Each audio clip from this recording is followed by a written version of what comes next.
Assalamualaikum warahmatullahi wabarakatuh. Alhamdulillahilladzi hadana li hadza wa ma kunna linahtadiya laula an hadanallah. Asyhadu an la ilaha illallah wahdahu la syarika lah wa asyhadu anna Muhammadan abduhu wa rasuluh.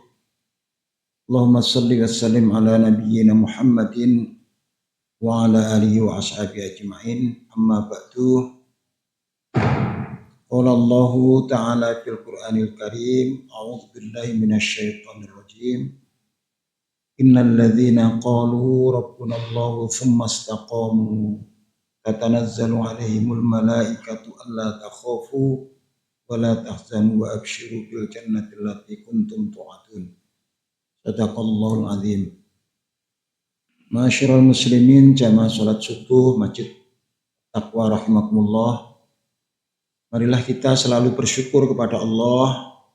Alhamdulillah sampai saat ini kita sudah bisa memasuki puasa kita untuk hari yang ke-16. Semoga Allah Subhanahu wa taala senantiasa memberikan kekuatan iman, kesehatan lahir dan batin, serta bisa menunaikan serangkaian ibadah Ramadan ini sampai akhir nanti. Salawat salam semoga terlimpah pada Nabi kita Rasulullah Muhammad sallallahu alaihi wasallam, seluruh keluarganya, para sahabatnya sampai akhir zaman. Ma'asyiral muslimin rahimakumullah, melanjutkan tugas kami untuk memberikan kajian setelah subuh yang tema utamanya adalah potret daripada musuh Rasulullah sallallahu alaihi wasallam. Kemarin 2 Kamis yang lalu sudah kita kupas, yaitu tentang Abu Lahab beserta istrinya, kemudian Abu Jahal. Kamis yang lalu ini berlanjut bahwa termasuk yang menantang atau memusuhi Nabi itu diantaranya adalah Utbah bin Rabi'ah yang terkenal dengan Abu Al-Walid. Ini dari Bani Abu Syam. Ia adalah salah satu dari pemimpin orang-orang Quraisy yang disegani. Dia juga orang yang pandai berpidato atau orator, pidatonya fasih, dan juga pandai negosiasi, yaitu penengah kalau terjadi konflik antar suku. Dan ini termasuk tokoh terkemuka di kaum Quraisy di Mekah pada waktu itu, yaitu pada masa jahiliyah sebelum diutusnya Rasulullah Muhammad SAW.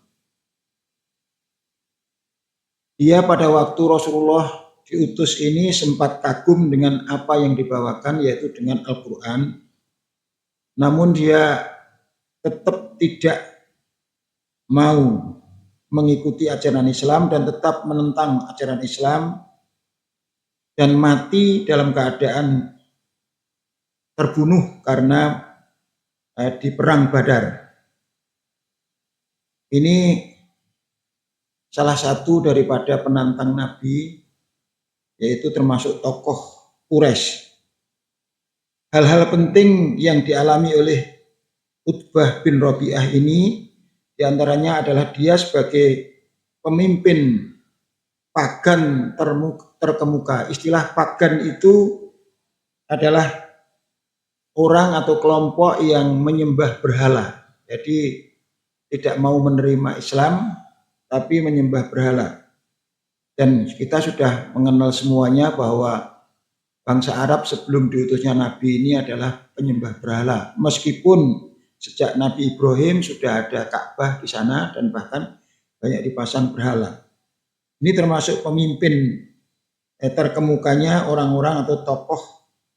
Dan dia juga tokoh sebagai Bani Abu Syam. Abu Syam ini adalah kelompok sosial yang dipersatukan oleh ikatan kekerabatan atau keturunan. Jadi pemimpin yang terkenal pada waktu itu. Kalau mungkin sewu hanya membandingkan saja, tidak menyamakan ya. Kalau di Jawa itu ada tokoh-tokoh yang mempunyai keturunan orang ningrat itu biasanya pakai R. Nah, Jawa dan Madura mungkin pakai R. Mungkin di NTB itu ada pakai lalu. Di Sulawesi itu ada pakai andi dan lain sebagainya. Semacam itu. Di Arab itu bahwa Utbah bin Robi'ah ini adalah klan daripada orang-orang Quraisy pada waktu itu yang penyembah berhala. Selain itu dia juga sebagai negosiator atau perunding dan orator yang berhasil mendamaikan pertempuran Fijar. Kelompok-kelompok Arab itu ada beberapa kelompok kadangkala karena sesuatu masalah kemudian terjadi peperangan atau permusuhan. Dan dialah yang merunding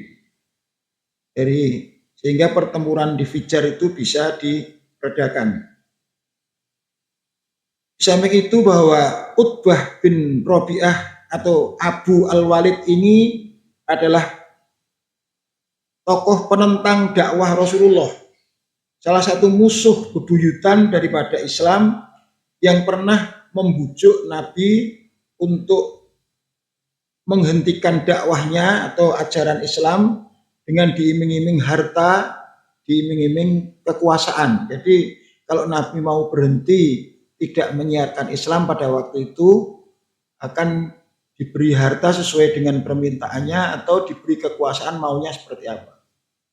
Dulu pada waktu kita sekolah di madrasah itu cerita sejarah Islam oleh guru-guru kita, Nabi itu pada waktu ditawari semacam itu jawabannya adalah meskipun matahari ditaruh di tangan kanan dan bulan diberikan di tangan kiri, dia tetap akan menyiarkan Islam. Ini mungkin salah satu yang dialami atau yang dilakukan oleh Utbah bin Robi'ah ini. Yang keempat adalah dia sebenarnya mengagumi tentang isi Al-Quran, terutama surat Fussilat ayat 1 sampai ayat 38. Mengagumi isi Al-Quran. Dan itu kaumnya atau kelompoknya itu diprovokasi untuk tidak memusuhi Nabi, tapi itu tidak lama, akhirnya dia juga akan memusuhi lagi karena ini sudah menjadi tabiat dia bahwa dia itu karena tokoh di situ dengan kedatangan Nabi dengan membawa ajaran Islam itu justru orang-orang Arab atau kelompok mereka terpengaruh pada Nabi dan dia terkurangi atau tergerus kekuasaannya, pengaruhnya. Dia ini mempunyai beberapa anak, diantaranya bernama Hindun. Itu Hindun bin Utbah, karena namanya Utbah bapaknya. Ini menjadi istri daripada Abu Sufyan. Dan bernama Walid bin Utbah. Selain itu, dia juga mempunyai anak lagi yang justru akhirnya mengikuti Nabi, yaitu Abu Hudzaifah. Jadi diantaranya ada Hindun, ada Walid, dan ada Hudzaifah. Jadi fakta mengenai Utbah bin Robi'ah ini, agamanya adalah agama penyembah berhala atau disebut dengan pagan. Pemuka Quraisy yang menolak Islam. Ini adalah Utbah bin Robi'ah. Kemudian peran dia di masyarakat Arab pada waktu adalah sebagai tokoh penting dari kaum Quraisy yang mencoba untuk membujuk Nabi untuk menghentikan dakwah dengan iming-iming harta dan kekuasaan tersebut. Kemudian akhir dari kehidupannya bahwa dia itu pada waktu perang Badar itu sebelum perang berkecamuk itu dia sudah bertantang-tantangan dengan Sayyidina Hamzah. Sayyidina Hamzah itu adalah paman Rasulullah atau paman Nabi yang akhirnya dia adalah mati terbunuh atau di perang Badar itu. Dan anaknya juga yang namanya Al-Walid ini juga mati terbunuh. Inilah kisah singkat orang atau tokoh kafir Quraisy yang menentang Rasulullah, diantaranya karena tugas kami adalah menyampaikan tentang potret daripada musuh-musuh Nabi. Di antaranya ini, insya Allah kita masih ada 2 kali pertemuan, nanti akan kita lanjutkan di pertemuan yang akan datang untuk tokoh-tokoh yang lain atau penantang Nabi yang lainnya. Barangkali itu yang dapat kami sampaikan, ada kurang lebihnya saya mohon maaf. Semoga Allah Subhanahu wa taala senantiasa memberikan bimbingan pada kita dan kita bisa melanjutkan sampai selesai ibadah Ramadan ini tanpa ada satu arah pun. Nasrun minallah wa fathun qarib wa basyiril mu'minin. Wassalamualaikum warahmatullahi wabarakatuh.